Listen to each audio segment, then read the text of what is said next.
nagising na lang ako out of nowhere, sabi ko lang sa kanya, parang akong nanaginip. Sabi ko sa kanya, Hoy, saan mo dinala yung pera ko? Parang never pumasok sa isip ko na ipapalaglag si Gab. Pero alam ko nang, pumasok sa isip ko na, kahit hindi ako panindigan, okay lang. Di ba niloloko niya ako that time? Tapos nakikita kayo na parang naawa na kayo sa akin na, ano ba, bebang? Malaki yung size ng thyroid gland ko. Kumbaga, small, medium, large yung meron yung akin. Meron akong chance na pwede kong ibigay na bigyan ng magandang mundo si Gab. Bakit ko ipagkakait yun sa anak ko? Yung, paano na lang pag nag-OFW ako? Paano na lang si Gab? Every upload mo, Meron, ang diba? daming bash. Tapos, wala na, short na ako doon. Puro na ako utang. Eh, paano ka makakabayad ng utang mo? Sabi, Paano awang-awa ka kung na. yan? Tapos gusto kitang tulungan nun, pero sabi ko, paano? Eh, hindi Paano? mo nga mapagtanggol sarili. Hi mga Jai! Welcome to my life and welcome to another Sopa Confession! So, ayan, dahil may isang bumisita dito sa Cavite. So, naisipan ko, dapat isopa confession ko na siya. Actually, dapat si Miss P muna, si Madam Ivan. Pero nag-iisip pa kasi ako ng magandang topic sa kanila. Pero dahil ito, minsan lang naman bumisita dito, baka nga last niya na to. So, sabi ko, interviewin na natin siya. Isosopa confession na natin siya agad. So, super mabilisan lang to, biglaan lang din kasi paalis naman na din siya. So, tawagin na natin, Miss Bebang Recamata. Ay, Mrs. Diba? Miss pa lang. Miss pa. Kahit may anak ka na, Miss pa Wala pa din. naman akong asawa eh. Pag kasal ka na, doon pa lang may misis. Okay. So, Ang oy naman na parang last na bisita niya lang. pero baka kasi matagal na ulit. Diba? Kasi syempre may Yes. traumas kami, may mga nangyaring charis. Okay, diba? Kayo isipin nyo, may ginawa na naman si Beba. Okay, pero ayan, si Beba, BNT Bebang, welcome Hello po! to my Sopa Confession. Yes! Grabe no, parang hindi kita pinagandaan masyado. Yung dress ko, kay Andrew pa to. Yung buhok ko Parang naglalakit. just walk up Oo, ka. ang dami ng mga paa namin. Hindi, okay lang yan. Kasi ano naman yan, madadaan naman yan sa smooth 30 tsaka whitening 30 na sa'yo. Pero Bebang, ilang taon ka na? 23, magto-24 this Ay, year. pero patits ka pa rin pala talaga. No? Hindi na yung bagets, 20 na. Uy, pero bata pa ang 23. I mean, ang bata. Siguro feeling ko na... Sa itsura mo, ha? Hindi, feeling ko na natatandaan na ako sa edad ko. Na parang, parang ito na yung reality na hindi na pala ako yung dating bebang na 16 lang, 15. Ngayon pala sa 23 years old na ako na parang, okay, matanda na ako. Kailangan hindi na talaga paurong ang pag-decide sa buhay. Wala, siguro pressure lang din in life. Kaya feeling ko, for me, parang matanda na yung 22. Marami naman nagsasabi na, uy, bata ka pa, ganito, ganyan, madami ka pa. Parang, siguro, napagdaanan ko na kasi dapat yung mga pagdadaanan ng 23 pa lang nung 12 years old ako eh. At saka hindi. Parang ang dami mo na pagdaanan. Kaya, Ang aga nung pagiging ina mo, pagiging breadwinner, ang aga, na dapat ini-enjoy mo yon yung pagiging haggard mo, ang aga din dumating. hindi kasama yung mga Kasi 7 years old pa lang siya, haggard din siya. Hindi. Pero seryoso, naging breadwinner ka agad din kasi kayo tayo na mga BNT actually. Pero 14 years old, 15, di ba? diba? Parang ikaw na nagbabayad ng kuryente, ng tubig. Imagine that. So, at maga ka din naging nanay. Oo. Ano naman ako noon? 19 years old nung... 19 ka na nun? Oo, okay na kaya din. Hindi ko na pina-20, no? Parang hindi teenage pa rin sila. Pero teenage pregnancy ba ang 19? Oo. 19 pa din eh. Teen pa din. okay. 19 pa din. How's the feeling na parang natakot ka ba nun? Na Na- pressure? Kasi sa amin yung sinabi, diba? Naglalakad tayo sa BNT house. Uy, may kuba! Wala pa bro. Walang pagkain dyan. Hindi, pero nung nalaman ni Bebang na buntis siya, naglalakad kami. Hindi, para akong nasa Miss Universe. Pababa ko ng hagdan ng BNT house, may food. Nagpabili kayo ng McDo. Tapos, parang napapansin nyo na parang, bakit ayaw ko ng amoy ng fast food? At bakit ako nagluluto ng sizzling hotdog sa gitna ng malaling araw kasi hindi ako namimigay? Tapos di ba nagkakaasaran na sabi ko, hindi ko pa lang yun masabi. Tapos, Paano mo nalaman? Nagpiti ka? nagpiti na ako, alam ko na, July pa lang alam ko na eh. Kasi hindi ka nire-regla. Oo, kasi ano guys, June 25, ginawa si Gab. Tapos, July 1, niregla pa ako up to July 3. Tapos, naninibago ako doon since, tawag dito, 1 week talaga akong may menstruation. So, nung 3 days pa lang yun, sabi ko, alam ko na to. Kasi, syempre, di ba, try hanggang sa, lagi pa rin nireregla, ganito, ganyan. Tapos, kasi sa Ate Jo, first week kami parehas. Ngayon, tinanong ko siya noong July, Ate Jo, dinatnan ka na? Sabi niya, oo, patapos na ako. Tapos sabi niya, patapos ka na? Sabi ko, oo, di tapos na ako. Pero ang totoo, 3 days pa lang ako noon. Tapos inantay ko talaga na mag first week ng August para kumpirmahan ulit sa Ate Jo kung niregla na ba siya. Tapos tinanong ko siya, sabi niya, oo, tapos na ako. Tapos ako, hala, hindi pa ako nireregla. Tapos sabi ko, alam ko na to. Pero hindi ako agad nag-PT kasi hindi naman yung lalabas agad eh. Pinatagal ko muna. Nag-PT ako 3rd week ng August. August 18 to be exact. August 12, umalis na si Jeb sa BNT house. Hiwalay na kayo. Ay, hindi pa naman. Nag-decide na siya na inamats ako. Di ba lagi siya nag-ML sa hagdan? Pagising na tayo, siya gising pa din.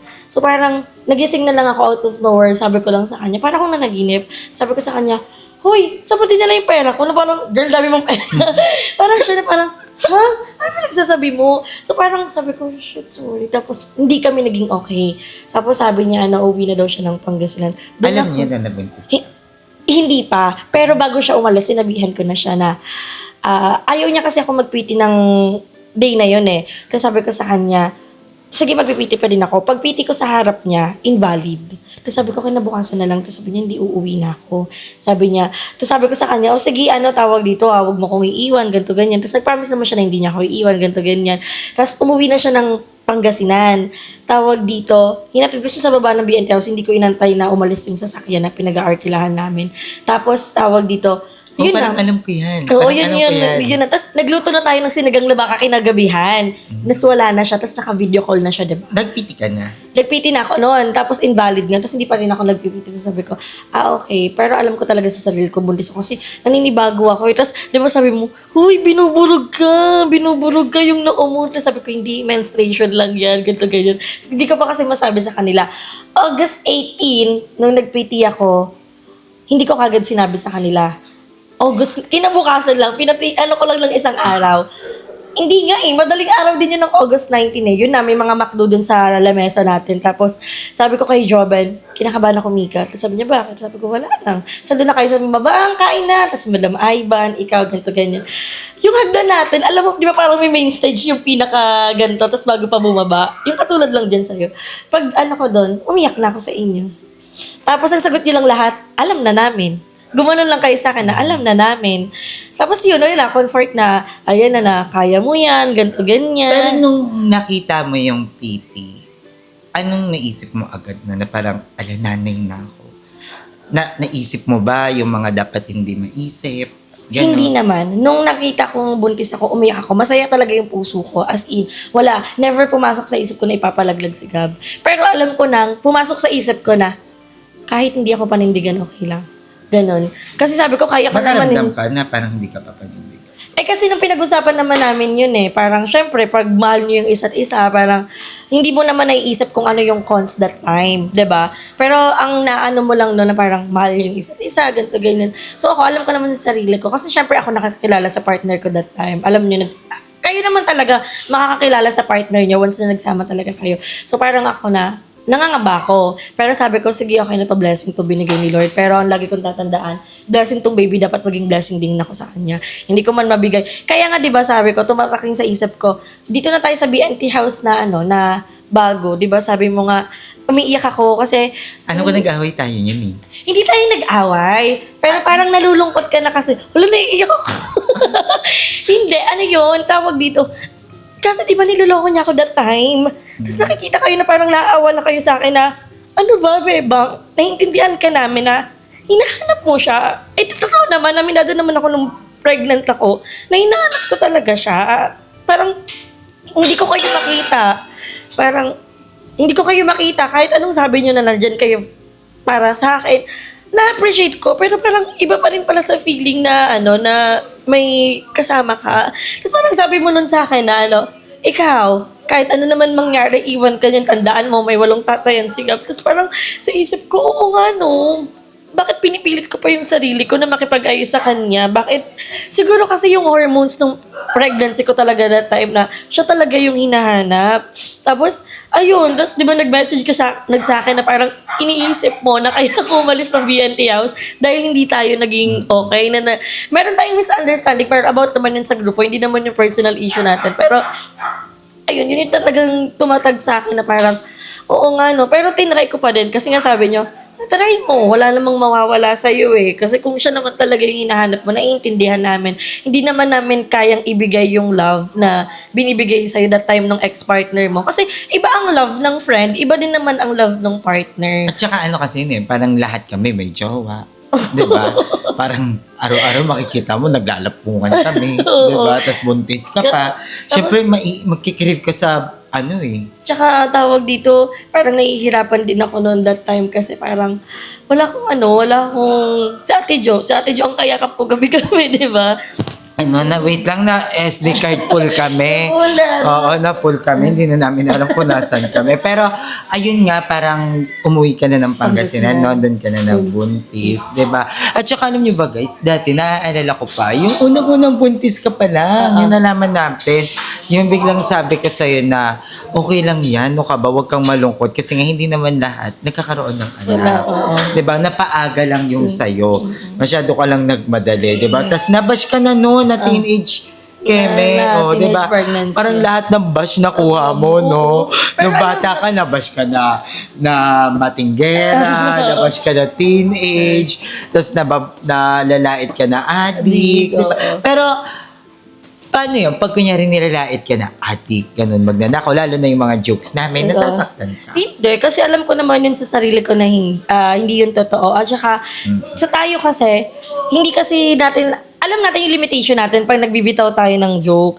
Pero kasi, yung mga tao, siguro, sila yung na-offend for me kasi hindi naman nila alam na, kasi pag kami magkakaibigan, pag nag-joke ka, hindi naman kailangan tanggapin mo agad. Nasa sayo pa rin yan. Ako kilala nila ako, pikunin talaga ako simula bata. Diba? Pikunin talaga ako. Pero na-adapt ko na din siya na parang, sasabayan mo lang naman yan eh. May kaya mo namang magbata sa kanila din na hindi din naman naka-offend, hindi din naman sila na-offend. So parang, nasa friendship din talaga yan. Ako never ako nakaramdam na parang na-offend ako. Pikunin ako. Pero kung magjo-joke tayo na until now, 'di ba, hindi naman nawawala yan lalo na nagkaroon ako ng hyperthyroidism. Parang baka totoo na talaga yung sinasabi ng mga yun na nagalit ka, nakulong ka, 'di ba? Ano yung hyperthyroidism? Ayun yung sakit ko ngayon. Yun doon ako na-diagnose ako noon way back December 2026. Ano siya? Thyroid problem. So, na-share ko din yung journey ko nun sa YouTube channel ko. Goiter siya, yung lumalaki yun dito. Pero yung akin kasi, hindi siya lumaki kasi wala naman siyang bukol. Pero, malaki yung size ng thyroid gland ko. Kumbaga, small, medium, large yung meron yung akin. Na nadadaan naman sa gamot. Matagalan lang talaga. So, hanggang ngayon, nagagamot ka? Para na akong naka-maintenance. Tapos so habang buhay monthly. na siya? Hindi naman habang buhay, pero hanggat hindi nakikitang nag-stable yung result ng TSH ko, ng T3 ko, ng T4 ko, hindi matitigil yung paggagamot. Saan siya nakuha? I mean, sa pagkain ba siya? Sa pagtulog? Meron si mama. Meron. Hereditary yung tawag. Parang Pero, namamana. saan siya talaga galing? Kaya, paano nakuha ng mama mo? Hindi ko alam eh. Siguro may lahi din sila. Pero kasi yung akin, meron si mama. Tapos, ayun, yung akin, kaya siya na-trigger dahil sa stress. Sobrang powerful ni stress. Oo. Kasi, totoo naman, pag na-stress ka, tawag ito, yung buhok mo naglalagas, namamayat ka. Yung akin, kala ko, ganun lang since na-diagnose din ako ng anxiety way back June, diba? So parang, baka dahil lang yan dito, baka dahil lang. So yun pala, hindi pala. Ay, nagkakaroon na pala, na-form na pala yung hyperthyroidism ko. So, nung nalaman ko na may ganun ako, nagpa-check up ako agad. Kasi parang, alarming na Talaga, parang, shit, humihina yung immune system ko. Alam mo yan, kung sa mga karakol, sa mga rampa-rampa, kaya ko makipagsabayan dyan. Pero nung meron akong sakit, hindi ko talaga kaya. Inihingal ako. Naalala ko yun si Bebang that time. Alala kita no na every tatawag kami or tatawag siya, wala siyang ginagawa, umiiyak. Naalala mo, kasama pa namin si Ate Risa, papunta kami ng Baguio. Naalala mo yun? Tapos iyak siya umiiyak si Bebang. Tapos sabi ko, ano bang nangyayari kay Bebang? Yung ganun. Basta naalala ko lang yung magka-call tayo. Nasasad ako, yung malungkot ako. Oo, sabi ko. Kaya Madam Ivan. Grabe yung stress ni Bebang, yung Tapos sabi ko, alam mo yun, ayoko naman siyang na, no, speak up, no, laban ka. Ganun kasi buhay niya yun. Siya yung nakakaalam kung ano yung magiging diskarte niya sa buhay. And look at you now, you look so glow. Diba? Parang, alam mo yun, hindi man perfecto yung buhay natin ngayon, hindi man ganun kaganda, karangya, pero alam ko, nakikita ko sa mga mata mo na at your peace. Diba? May peace ka, kasama mo si Gab. Alam mo ba, may video nga si Gab. Feel ko nagiging fan ako ng mga vlog ni Bebang pagkasama si Gab. Yung umiyak si Gab. Ano yung story behind that? Naiyasin, parang pag everything na napapanood ko siya, ko, I'm so proud of Bebang. Pinalaki niya ang maayos si Gab. Alam, niyak ako. Kasi hindi man maganda yung naging lugar natin, yung buhay natin. Hindi man maganda yung, alam mo yun, yung naging surrounding natin. Pero napalaki mo si Gab ng maayos. And I'm so proud of you. Diba? Ang goal, parang naging ko kasi sa sarili ko na hindi ko ipaparanas kay Gab kung ano yung mga naranasan ko ng mga bata tayo. Kumbaga parang, hindi natin iparanas mo para magising din siya sa realidad, para maging ka-strong ka din niya. So parang ako hindi meron akong chance na pwede kong ibigay na bigyan ng magandang mundo si Gab. Bakit ko ipagkakait yun sa anak ko? Yung story kung bakit siya umiiyak. May pasok ako sa QC, di ba? Admin nga ako doon kala Mami O. Tapos, explain ko sa kanya na kailangan kong umalis, pumasok. Kasi si Gab, pag nakikita niya akong naliligo, ang lagi niya aalis ka? Iwan mo ko. Ganun siya palagi. So, parang bago ko mag-vlog, sabi ko, hindi ko hindi ako iiyak sa vlog. Tapos, stop muna. Wag muna ako mag-film kasi baka isipin ng tao, ginagamit ko si Gab sa pagbablog ko na pinapaiyak yung bata, baka magpaawa, gano'n. Hindi, kaya sabi ko hindi. Tapos, hindi ko naman ina-expect na iiyak talaga si Gab. Ang niya, ayaw niya akong umalis. Ang gusto niya, doon lang ako sa tabi niya. So, sabi ko, grabe talaga yung anxiety separation na nararamdaman ko sa kanya. Ganon din siya. Tapos, pinintindi ko sa kanya, pag hindi pumasok si Mami, wala ikaw baon. Wala ko, hindi ko mabibili kung ano yung gusto mo. So parang, konting araw lang, babalik din naman ako, di naman kita iiwan. So parang sabi ko, shit, paano na lang pag nag-OFW ako? Paano na lang si Gab? Paano na lang, QC, kaya ko pang umuwi Pero paano pag nasa ibang bansa ako? Hindi na siya ganun kadali for me. Kaya sabi ko, siguro kaya siya nadidelay. Hindi pa time. Hindi pa yun, at hindi pa to yung right time para iwan ko si Gab. Diba? At saka yung sa video na yun, parang nasabi lahat kung gaano ka kamahal ni Gab, kung gaano mo siya inaalagaan. Alam mo yung parang mahal na mahal ka ni Gab. At pag mahal na mahal ka ng isang tao, it means mahal na mahal mo siya. Inalagaan mo siya, binigay mo lahat. At saka ang healthy ni Gab. Ang hahagard ng lahi natin, pero si Gab, apakaputi, apakaganda, apakalusog, apakatalino, apakabibo. Alam mo yun? Ay, hindi ko naman inaano lahat ng mga batang pero si Gab, apakaganda ng pagpapalaki. Knowing you, medyo wala kang hygiene masyado, pero si Gab, ang bango tignan. Hindi, yun na. Makita niyo na akong haggard. Hindi niyo makita yung anak ko na maasim, na mabaho, na madumi. Normal naman yan. Pag, hindi naman ako, yung sobrang kay Gab, sige, maglaro ka dyan, laro ka buhangin, okay lang yan. Pero, syempre, alam niya na yung limitation niya, lalo na meron siyang allergy rhinitis. Ilan taon na si Gab? 4. 4 na siya. Alam mo, isa din siguro. Nabibilisan ka? Oo, grabe. Alam mo kung bakit? Nagtatanong na siya ng daddy Hindi ko to hindi ko to sinishare talaga sa vlog ko, pero okay na din. Sabi ko na din to. Kilala niya na si Jebs. Dati, pag sinabi ko... Hindi mo ba siya pinakilala kay Jeb? Hindi pa siya nakikilala dati ni Gab. Kasi nagkaroon ako ng partner. Di ba nagkaroon ako ng after niya. So, yun yung kilala dati ni Gab. Nung naging single na ako for 1 year and 3 months, pinapakita ko yun kay Gab, pero hindi niya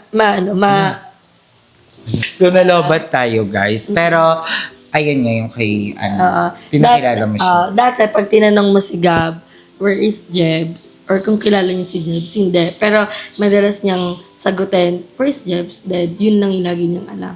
So, marami kasi kaming moment ni Gab na, marami kaming banding dalawa na pagkahiga na parang, anak, lagi ko na-explain sa kanya na hindi mo kailangan palaging maging magaling, hindi mo kailangan umuwi kay mami na lagi kang my star, ganon. Kasi gusto ko lang naman lumaki ka ng mabuting bata, may takot sa... Ganun lang, yan lagi kong ina-explain sa kanya. So, feeling ko na, naiintindihan niya na ako. Tapos parang, sabi niya, nakahiga lang kami, sabi niya, where's my daddy? Gumano na siya. Tapos sabi ko, hindi ko alam kung paano ko sasagutin na. Pero hindi ko pa kunento kay Gab kung ano nangyari sa amin ng daddy niya. Ang sabi ko lang sa kanya, eto si daddy mo. Pero nung mga baby pa siya, lagi kong pinapakita, tsaka ng parents ko yung picture ni Jebs. Hindi niya syempre naaalala. Hindi niya, syempre bata pa lang naman nila. Pero natong sinabi ko sa kanya, that's your daddy. So ngayon, pag tinatanong mo na siya, who is your daddy? Kilala niya na, Daddy Jebs. And masakit, hindi kami napanindigan. Masakit kasi hindi siya nakapag-sustento kay Gab. Hindi lang naman kasi about pera yung hinahabol ko. Hindi ko kailangan ng sustento lang. Ang kailangan din ng anak ko na maramdaman niya na may father siya. 'Di ba? Kasi yung pagiging tatay sa isang anak, hindi yun nasusuklian ng pera. So kung hindi niya yun kayang ibigay, ako na lang nagbibigay kay Gab. At least nagawa ko din yung part ko as mother na at least kahit anong nangyari sa atin, hindi man ako, sa tingin mo, hindi ako naging mabuting partner towards to you, naging mabuting magulang naman ako sa anak natin, 'di ba? So yun, parang lumuwag din yung puso ko kahit papaano. So nasa stage na din ako na okay na ako kahit magkita sila. Gusto ko na siyang makita ni Gab. Gusto ko anong maging reaction niya pag nakita niya si Gab. Ganun na yung natiting ko na parang ang gaan sa buhay. Ang sarap sa buhay pag wala kang sama ng loob na nakatago sa puso mo. Pero bago ako dumating sa ganitong stage, hindi yung pagising ko palang, uy, tatay na nagaba, hindi Siyempre, may mga nangyari din na hanggang ngayon dala-dala ko. Pero lagi kong iniisip, para kay Gab. Pero wala naman ako sa stage na buuin natin ulit para kay Gab. Wala naman sa ganong moment. Kasi ayaw ko din naman na lumaki si Gab na nakita kaming toxic parents. Hindi naman. Siguro sapat na yung nagawa ko na nakilala ka ni Gab bilang tatay niya. Diba? Wala, yun lang. So parang, grabe, buhat ko lang to Ngayon, naghahanap na siya ng daddy. Diba? Ilang taon, malaki nakakapag-laro na siya ng mag-isa, tapos... Nasa big school na siya, diba? Wala, lang din, na-enjoy ko din naman yung yung pagiging mother ko kay Gab. At the same, nakakapagod maging ina. Hindi mo naman yun hindi naman yun mawawala. Pero, syempre, magiging strong ka kasi kalakasan mo yung anak mo. Pero kahinaan mo din. Diba? Konting sabihin nyo lang kay Gab, ganyan, umiiyak talaga ako. Grabe talaga yung... Tsaka pag nanay ka na, iba na yung mo. Na parang, dati, palagastos ka sa ganito, sa ganyan, kung ano-ano. Ngayon, pag kaya kakapera ka. Wala, kayang bibiling kong damit kay Gab? Ganun. Nasawa ko siya sa toys kasi nabigay ko sa kanila lahat ng toys. Mari ngayon, di ba, si Kuya Alexander, naisip ko, ano kayang gagawin ko sa 5K? Ano kayang mga damit na bibili ko? Ano kayang mga i-grocery ko kay Gab? Ganun. Makikita naman nila yun sa vlog ko. Pero, ayun, parang priority ko kasi si Gab. Tay, Diyos ko, alam mo yan pala, parcel ako. Sige, Kaya nga parang ako yung nahihirapan kay Bebang naaasikaan kasi yung buhay niya before, ibang-iba na sa ngayon.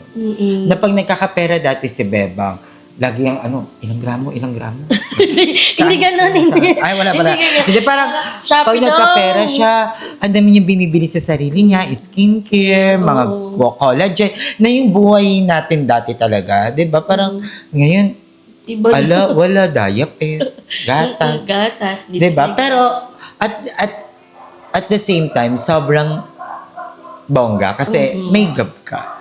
Yes. Hindi dahil may mag-aalaga o may makakasama ka soon, kundi may makikita kang tao na parang alam mo yung papalaki mo ng mabuti. Diba? Ang promise ko din sa sarili ko, hindi ko gagawin retirement plan yung anak ko. Yun naman yung inaano ko sa kanya. Na parang, napalaki kita. Sabi ko nga, i-share ko to sa inyo. Siguro based on experience din. Hindi hiniling ni Gab na maging expensive siyang bata. Hindi din hiniling ni Gab na ibigay ko sa kanya lahat. As in, kasi ayoko dumating sa panahon or araw na, baka pag nagkakamali na si Gab, masabi ko yung salita, binigay ko sa'yo lahat nagawa ko sa'yo lahat na parang, wait lang, mami, hindi ko yun hiniling So, yun yung inaano ko na, girl, lagi mong tatandaan, pwede mong itama yung pagkakamali ng anak mo, pero hindi mo dapat siya susumbatan. Kasi in the first place, hindi niya hiniling na buhayin mo siya sa mundong ibabaw. Diba? So, yun lang yung kinakatakot ko sa sarili ko. Kaya sabi ko, kaya mo yan, yun lang lagi mong iisipin na siguro wala namang mali doon sa itama mo yung pagkakamali ng anak mo. Siguro kasi baka pag yung dahil napagod na ako sa kanya sa dami niyang pagkakamali, masabi ko yung ganung bagay. Wag, hindi ko talaga kakayanin. Feel ko, hindi naman aabot sa point na yan pag napalaki mo ng mabuti si Gab. Wala nakakatakot. Kasi hindi mo naman yan masasabi kay Gab kung mabait si Gab. Kasi ganito yan hindi naman talaga dapat obligasyon ng anak ang isang ina. Pero pag napalaki mo kasi yung bata na yan, magiging obligasyon. Katulad natin, di ba? Hindi naman natin obligasyon yung mga magulang natin. Hindi dapat natin sila bilhan ng bahay. Hindi dapat natin sila yung alagaan. Di ba? Pero dahil pinalaki nila tayong mabuti, hindi na nila kailangan sabihin yun. Kasi alam na natin yun. Dahil alam natin kung ano yung pagmamahal at sakripisyo nila. Hindi na natin kailangan maging bata na, oy, bakit kita bibigyan yan? Bakit? Hiniling ko ba sa'yo na ipanganak mo ko doon? Ay, ngayon, dito? Tingnan mo, nahihirapan tuloy ako. Di ba? Hindi na natin yung nararamdaman. Kasi ang nararamdaman natin, magulang natin sila at minahal nila tayo. Kaya pag minahal mo yan si Gab ng lubos ngayon, pinalaki mo siya ng mabuti, hindi mo na kailangan yan sabihin sa'yo kasi alam niya ni Gab. Di ba? Kasi, ang dami magsasabi, hindi naman talaga dapat obligasyon ng mga anak yan eh. Which is true. At nakakahiya naman kung sasabihin pa ng magulang mo yan sa'yo.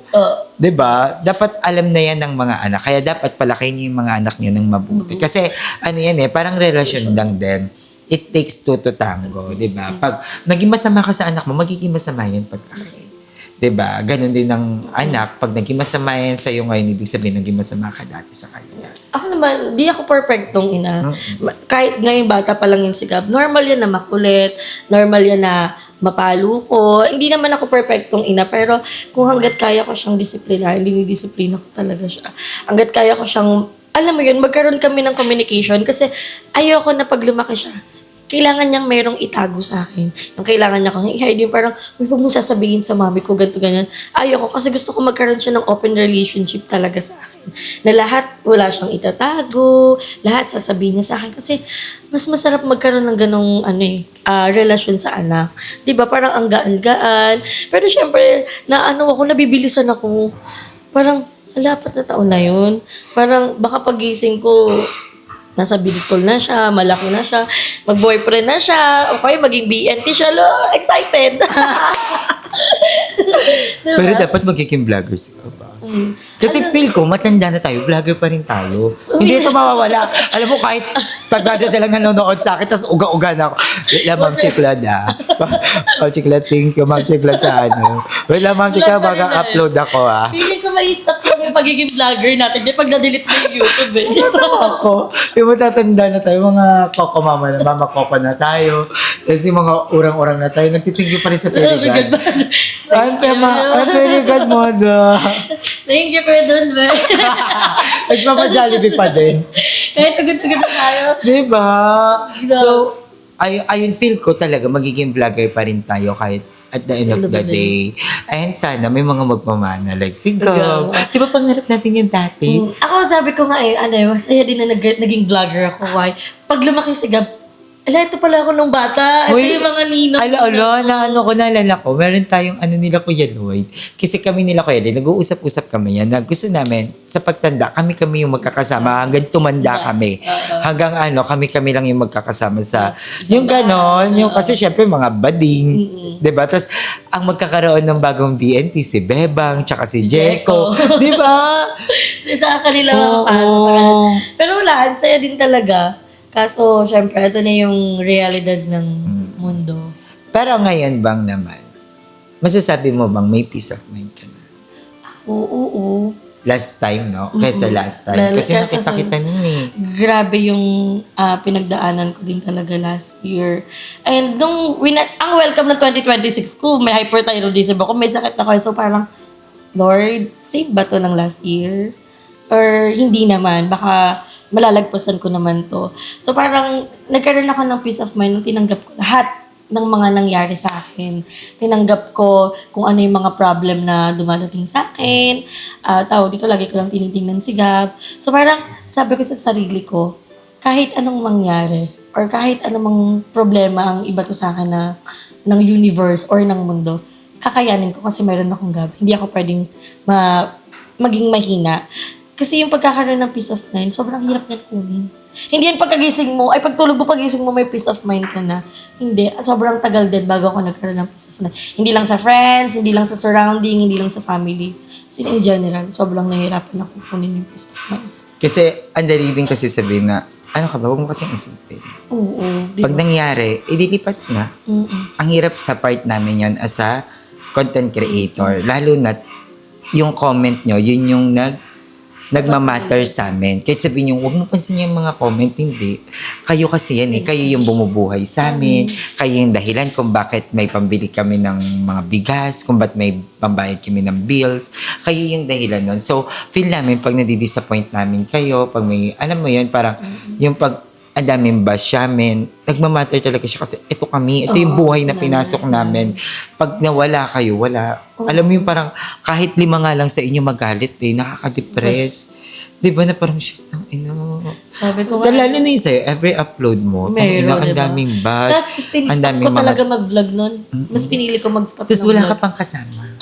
Parang, Wala kang, alam mo yun, kaibigan na, alam mo yung mga kaibigan ka, pero yun Diba? talagang makaka-relate sa'yo na katulad namin ng mga vlogger na parang, hindi ba pang kayo yan. iba yung na-lost ka, di ko din alam kung paano ako babangon.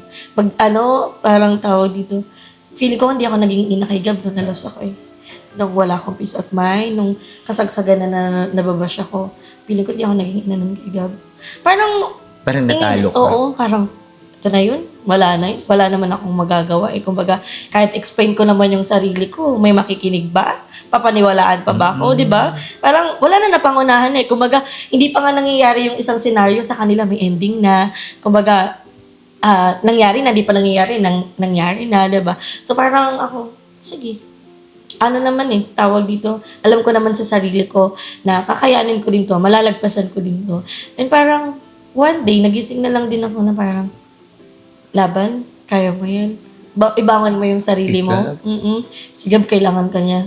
Parang, kasi wala na, short na ako doon, puro na akong utang. Eh, paano ka makakabayad ng utang mo kung hindi ka nag-vlog, hindi ka makapagtrabaho ng maayos, di ba? So parang, that time, parang, bangon mo yung sarili mo, mas kawawa ka. Mas pinagtatawanan ka, kasi ganyan ka. Di ba? Masaya sila. Oo, masaya sila na ganyan yung nangyayari sa'yo. Pero ikaw, masaya ka ba na ganyan nangyayari sa'yo? Kasi yun yung goal eh. Oo, na diba? maging ganun ka. Umabot ka sa ganun. Kulang pa nga yun eh. Diba? Dapat mas lubog na lubog. Bukal-bukal. Yung mukha mo dapat nasa lupa. Ganun yung gusto. At I'm so happy na ngayon. Hindi man, alam mo yan, lagi ko sasabi, hindi man tayo ganun ka bongga, ganun ka ano. Pero, Diba? pagkat yung nakakatawa ka pa din tayo. Diba? Nakaka-survive. Oo, Diba? diba? Nakakatikim ng Jollibee. Jollibee. Ay, Dandoy. Thank you, Tundoy. Buhay ako Diba? dito. Diba? I mean, hindi man ganun ka-perfect, pero may mga magagandang Ganda nangyayari pa rin. At makakatulog at makakagising pa rin tayo. Diba? Exactly. So, Saka, maging grateful din tayo sa kung anong meron tayo. Hindi tayo nagsisettle for less or nagsisettle ko ng buhay natin. Pero syempre, nag-i-aim pa rin naman tayo na mas lumawak pa yung dream natin. Tayo aminin natin, marami pa tayong pangarap na hindi natutupad. sobra, guys. Di ba nga ako nakakalabas ng Pilipina? Wala pa akong passport. Diba? Ang dami ko, di pa ako tapos mag-school. Oo, di ba? Diba? Di ka pa nakakapag-NBI, police play. Meron. Hindi nyo na lang. Pero ayun guys, alam mo ba, itong podcast na to, ang gusto ko lang sana ng title dito, kalokohan, like kunyari, addict. Ganun yung Laya, kwento. di ba? Oo, mga ganun. Ang taso kayo naman. So sabi ko, gusto ko parang maging ganun, maging light, nakakatawa. Pero iba nakausap si Feba ngayon, parang wala ka nang bukang bibig si Gab. Wait lang Tingnan mo parang buong ano natin, Gab. Gab. Wait lang honest ka. Kukutungan ko yun eh. Maging honest ka sa akin Na-feel ko lang to, siguro kasi mother na ako. Dito sa bahay mo, na-feel mo bang nagpapaka-mother ako? Sobra. Wala. Wala, sabi ko, baka na-offend ko na sila. Baka iba na yung bebang na nakikita nila. Kasi parang, uy, hindi kayo kumain sa restaurant. Uy, asan nyo ganito? Hoy, kumain na kayo. Gano'n. Basta, ibang-iba na si Bebang din niya. And I'm so happy. I'm so proud of you, Bang. Diba? Proud na proud ako sa'yo. Kasi nakita ko talaga kung gano'n siya kabasura nung last year ba yun? Last year, Grabe. Awang-awa ko. Tapos gusto kitang tulungan nun. Pero sabi ko, paano? Hindi mo nga mapagtanggol sarili mo. Sabi ko, gusto kong ipagtanggol mo yung sarili mo sa akin. Tsaka kita tutulungan. Para alam ko kung ano yung sasabihin, kung ano yung ano. Pero sabi ko, antay na lang kita.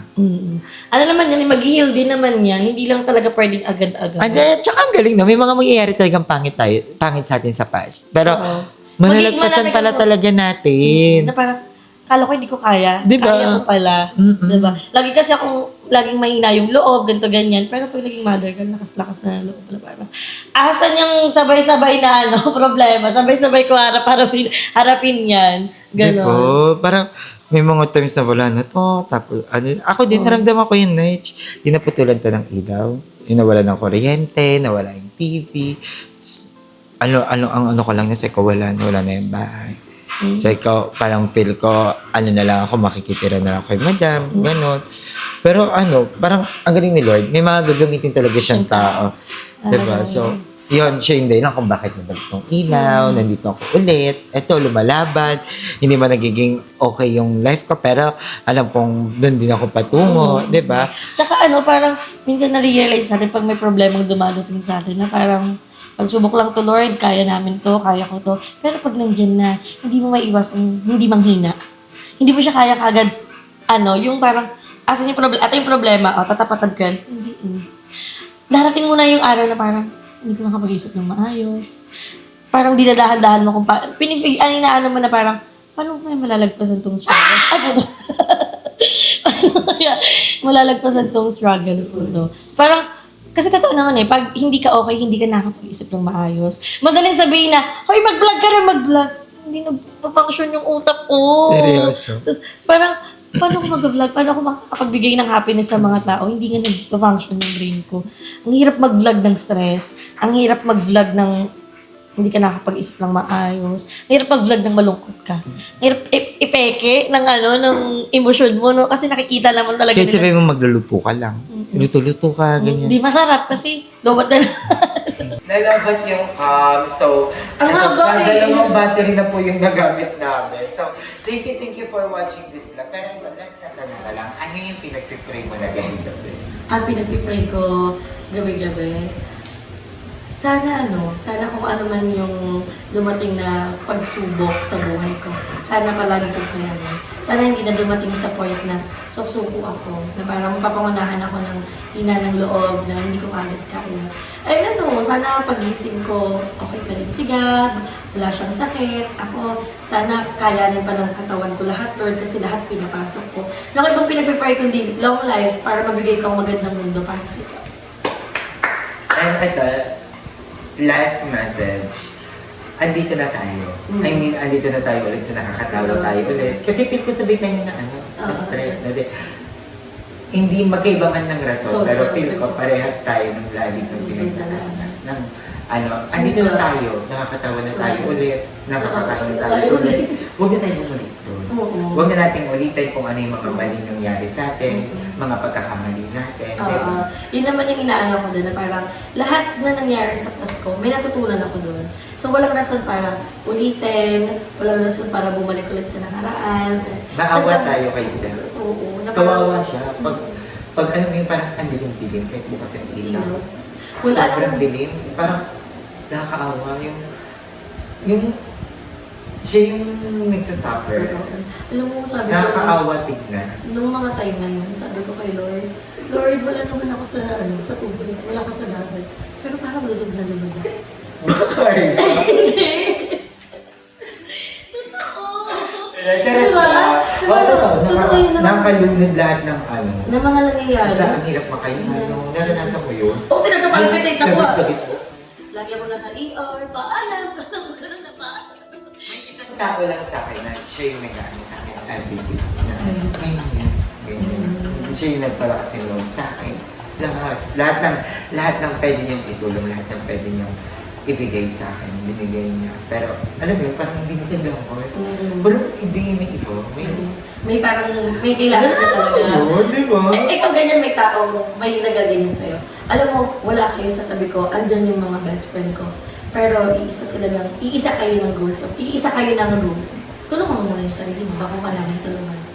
Pagtanggol mo muna yung sarili mo bago ka namin ipagtanggol. Kasi hindi namin yung magagawa for you. Na parang tayo dati raw, sino bumalat sa keme, ganyan, kaya natin yun. Pero pag yung usapang buhay na, mga problems din sa buhay, ang hirap talaga, ang hirap. Kaya sabi ko, galing na lang kung talaga hindi ko pinabayaan na yun. Andyan siya. Kasi happy din ako marami akong prayers na hiniling kay Lord, hindi niya talaga binigay. Pero madami akong hindi hiniling sa kanya, pero binigay niya talaga. Diba? Ganyan na nawa ko sila. Akala niya outro lang. Ay, sorry. Ang ganda mo nung position. Chika pa, chika pa. Thank you. Thank you, Ayesha! Sobrang na-enjoy namin yung stay ni Bebang dito. And thank you for coming to this. Yes! I'm looking forward sa ibang bayo. Yes, na makasama lagi Yes, sila. ano mukha-mukha. Alam mo yun, kahit hindi man lagi, hindi man Oo. kahit ganito lang. 2 days lang ito dapat, tignan mo. 1 week na! At kami naman napapunta doon. So, I love you guys. I love you, Mom. Thank you, I love you, guys. Lord. I love you, Mama and Papa. I love you, mga bayos. I love you, mga Chay. I love you, mga Momshi, mga Fairy God. Thank you for all supporting us. Maraming salamat po. Thank you, Kuya Lloyd. And, yun. Thank you, Bella. Yeah, thank you din, Ayesha. Thank you din sa pagstay. Thank you din. sabi na. Wait lang. Thank you na to, Dali. Malapit na to, Andrew. Hindi human tripod po siya. Medyo may example. Akala mo yung tsura. Akala mo yung saglit lang yan. Kami na auto lang. Kalain. Thank you din sa pag-support ka sa amin, sa patuloy na pag-support ka. And saan man kami dalahin ng tadhana, sana andyan pa rin kayo para sa amin. Thank you guys! We love you! Chika pa.